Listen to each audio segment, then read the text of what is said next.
हर कोई ये कहता है कि मेरे साथ ऐसा क्यों हुआ, मेरे जीवन में ऐसा दुख क्यों आया, मैं परेशान क्यों हूँ, मैंने कौन सा बुरा कर्म किया। सबके जीवन में दुख आता है, इसमें कोई शक नहीं है। सबकी लाइफ में इतना स्ट्रगल होता है कई बार कि लगता है कि मृत्यु ही सहारा है, अब जीने का क्या फ़ायदा। लेकिन कहते हैं ना कि लोग दुख में तो भगवान को याद करते हैं, लेकिन सुख में याद क्यों नहीं करते। ये बात कोई नहीं सोचता कि जब दुख आते हैं तुम कहते हैं भगवान तुमने ऐसा किया मेरे साथ, आपने अच्छा नहीं किया मेरे साथ, मेरे जीवन में इतना कष्ट क्यों दिया। लेकिन जब सुख आता है, जब खुशियाँ आती हैं, तो हम भगवान को भूल जाते हैं। इसी बारे में एक बार एक प्रसंग है महाभारत काल का। जब महाभारत का युद्ध हुआ था और पांडव जीत गए थे, कौरव हार गए थे, तब श्री कृष्ण भगवान ने कहा कि अब मेरे धर्म की स्थापना हो गई है, अब मैं इस लोक को छोड़कर जाना चाहता हूँ, तो तुम्हें कुछ मांगना मांग लो। युधिष्ठिर, नकुल, सहदेव, अर्जुन, भीम से कहा तुम कुछ मांगो।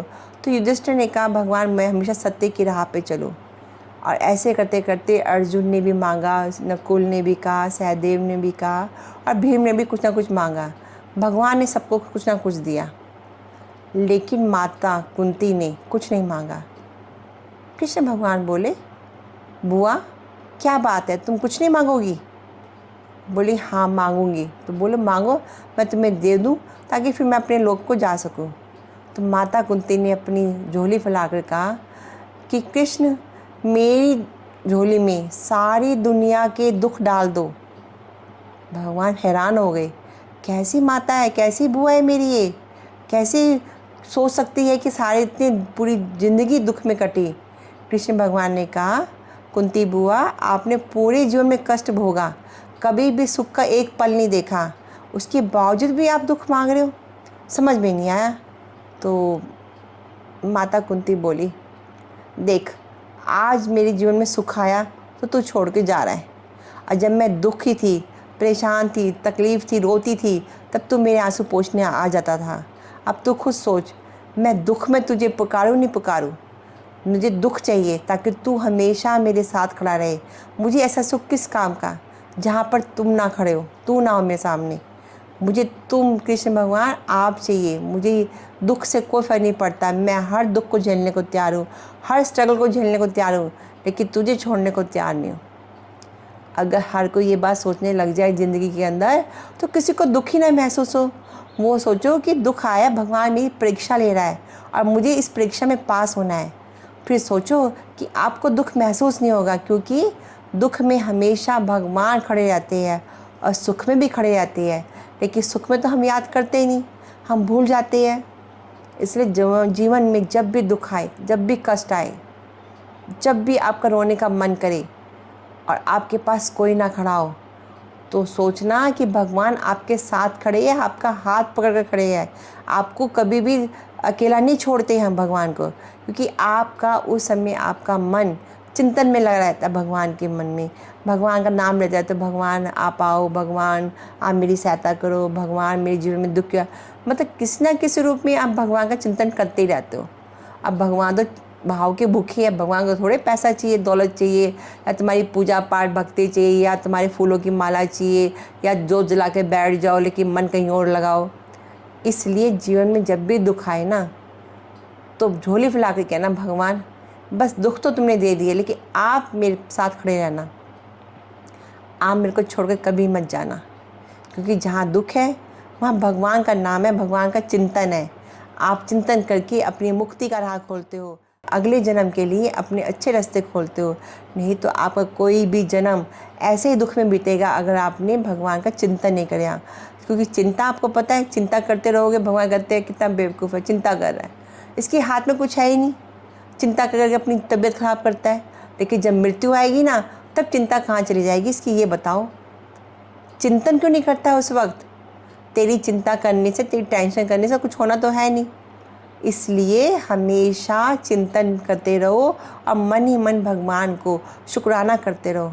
जितना शुक्राना करोगे उतने ही कष्ट दूर हो जाएंगे। इसके बारे में आपको एक कहानी सुनाती हूँ।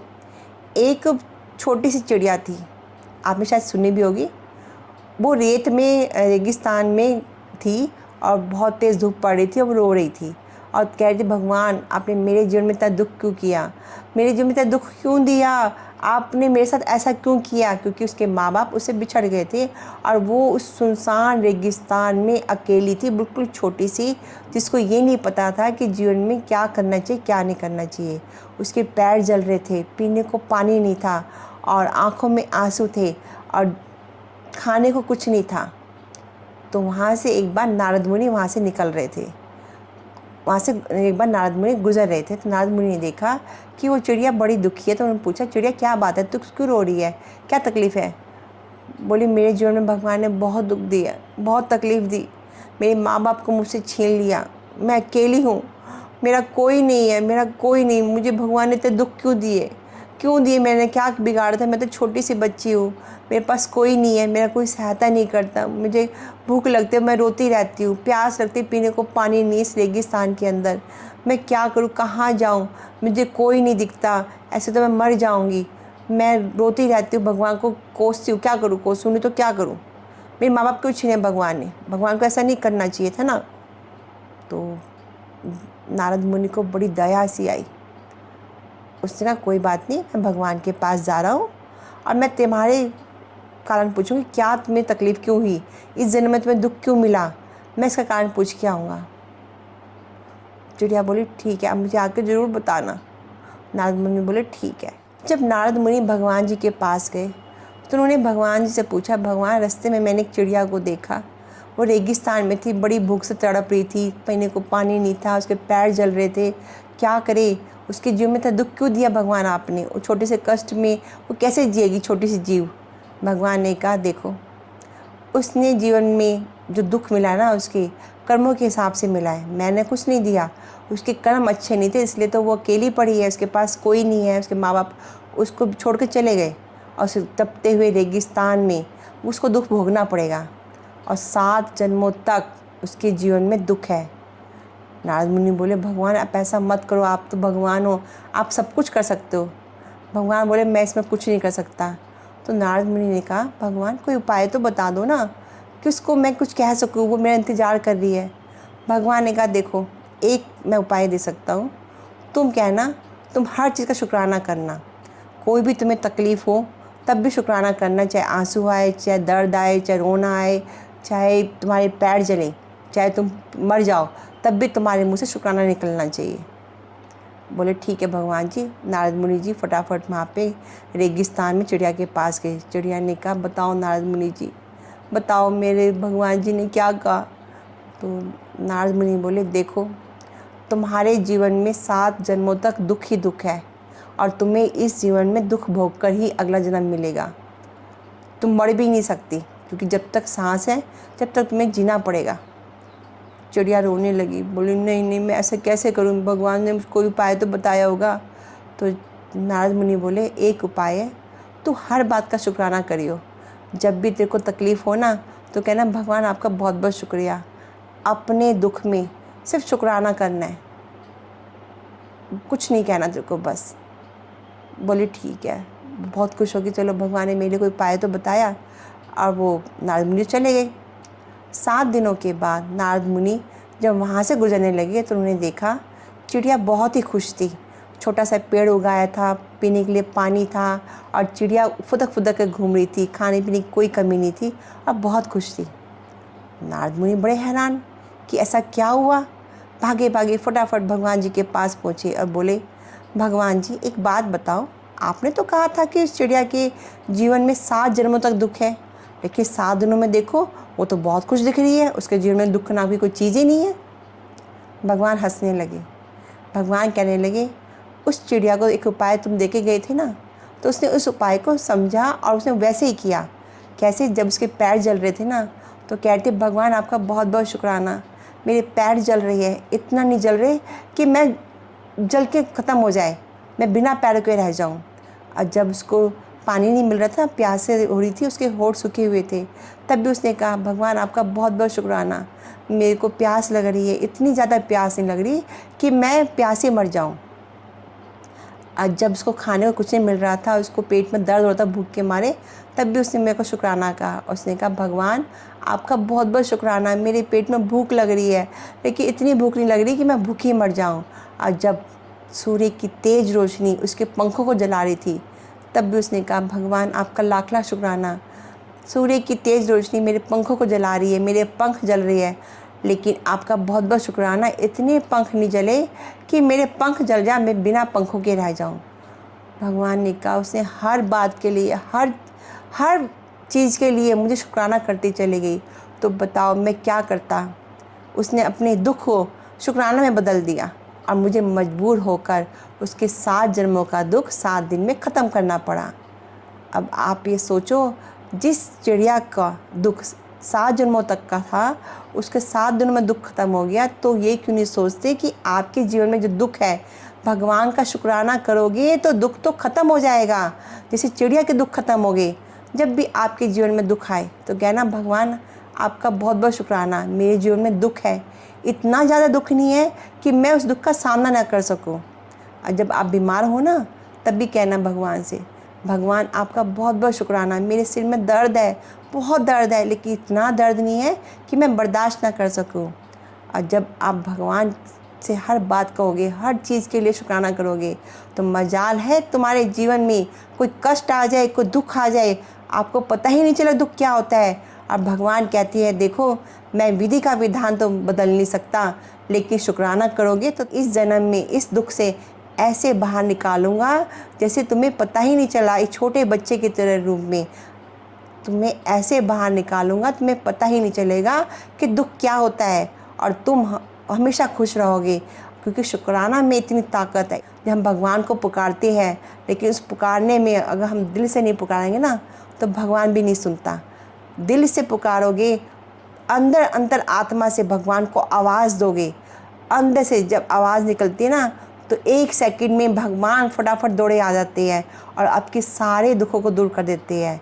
इसलिए जीवन में दुख कुछ नहीं होता, दुख को मत मानो और सोचो दुख में है तो भगवान है, भगवान आपके साथ है, हर दुख में आपका सामना करने को तैयार है। और सुख होगा, आप भगवान को भूल जाओगे, और जब दुख आएगा ना, उसका सामना नहीं कर पाओगे और आप डिप्रेशन, एंजाइटी, बीमार, कई तरह के आपको रोग लग जाएंगे। आपने देखा है ना, कई बार बहुत अमीर लोग होते हैं, पैसा बहुत है, किसी चीज़ की कमी नहीं होती उसके जीवन में, हर चीज़ है, ऐशो आराम की हर चीज़ है, लेकिन सुख सुविधा भी है, लेकिन वो बीमार पड़ जाते हैं। अब बताओ, एक बीमार आदमी कैसे अपने जीवन में सुख सुविधाओं का लाभ उठाएगा, ऐश्वर्य से कैसे जी सकता है। सारी धन दौलत बीमारी में खर्च हो जाती है, कितना ही पैसा उनकी लाइफ में आता है, सब खर्च हो जाता है, क्योंकि उन्होंने दुख में भगवान को तो याद किया था, लेकिन सुख में भगवान को कभी भी याद नहीं किया। आपको पता होगा कि मुकेश अंबानी के घर में हमेशा हवन चलता रहता है। आज वो इस दुनिया में सबसे करोड़पति क्यों है? क्योंकि उन्होंने अपने सुख में कभी भी भगवान का सिमरन करना नहीं छोड़ा, चिंतन करना नहीं छोड़ा, और उनके घर में हमेशा यज्ञ हवन चलता रहता है और हमेशा भगवान को हाथ जोड़कर वो वहाँ से निकलते हैं। इसलिए जब भी घर से बाहर निकलो और हमेशा ये कहना, भगवान आप मेरे साथ चलो, आप कहीं भी जाओ, हमेशा कहना, भगवान आप मेरे साथ चलो और मेरे साथ ही रहना। और सोचो, अगर जब भगवान साथ होगा तो जीवन में कष्ट क्यों आएगा? आप कभी कोई गलत कार्य कर ही नहीं सकते, झूठ बोलोगे नहीं और हर एक के साथ मीठा बोलोगे, क्योंकि आपको ये एहसास रहेगा कि भगवान मेरे साथ है। और भगवान को अच्छा बनने के लिए तो आपको अच्छे कर्म करने पड़ेंगे, फिर आपके यहाँ से बुरे कर्म कैसे हो सकते हैं आपके अंदर बुरे कर्म। इसलिए जब घर से बाहर निकलो तो भगवान को साथ लेके चलो, और जब वापस घर पे आओ तो भगवान को, भगवान आपका बहुत बहुत शुक्राना, आप मेरे साथ हो और हमेशा मेरे साथ रहना, इसी तरह से मेरा सारा दिन, सारा जीवन इसी तरह से कटे। अब ये सोचो कि महाभारत काल में भगवान ने पांडव का साथ ही क्यों दिया, कौरव का साथ क्यों नहीं दिया? क्योंकि कौरव दुष्प्रवृत्ति के लोग हो गए थे, उन्होंने अपना सारा अधर्म शुरू कर दिया था, धर्म का नाश कर दिया और कभी भी कोई अच्छे कर्म नहीं किए। अब पांडव ने हमेशा कृष्ण भगवान का चिंतन करते रहे, उन्होंने जो कहा उन्होंने वो सब बात मानी भगवान पे ट्रस्ट करके। और सबसे बड़ी बात कि आपको अपने भगवान पर सरेंडर करना है। यदि आपने अपने भगवान पर सरेंडर कर दिया तो समझो दुनिया की कोई भी ताकत आपके जीवन में आकर आपको रुला नहीं सकती। और ट्रस्ट, सबसे बड़ी बात है ट्रस्ट। अपने ट्रस्ट को अपने दुख में कभी मत टूटने देना। अगर आपका विश्वास टूट गया तो समझो आप भगवान से दूर हो गए, भगवान आपसे रुष्ट हो गए। इसलिए जीवन में खुश रहना है, सबके साथ मिलकर प्यार से रहना चाहिए और अच्छे कर्म करते रहना चाहिए और हमेशा भगवान का चिंतन करते रहना चाहिए, क्योंकि भगवान ही हमारे लिए मुक्ति का द्वार खोलते हैं और हमारे इस जीवन में आवागमन करने से हमें मुक्ति दे देते हैं। और हमें हमेशा सुबह शाम दोपहर शाम बोलना है, भगवान जी आपका बहुत बहुत शुक्रिया, बहुत बहुत शुक्रिया, बहुत बहुत शुक्रिया कि आप मेरे साथ हो। धन्यवाद।